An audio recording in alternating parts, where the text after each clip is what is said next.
So you got a stain on your perforated leather.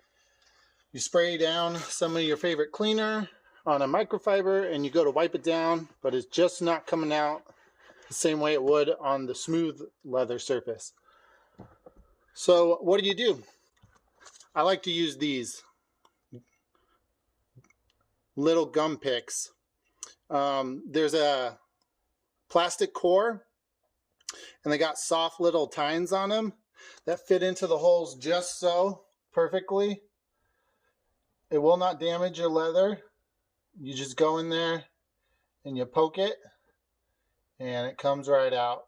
This works great on smallish to medium-sized stains. On a really big stain, maybe you want to go with a brush and some sort of a foaming cleaner first, but this will work if everything else fails.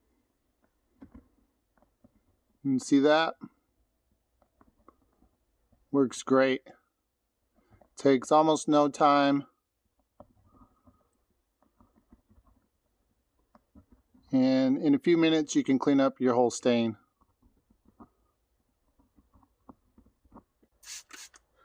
And just like that, you give it a little wipe and it's like it never happened. This whole thing probably took me 4 minutes.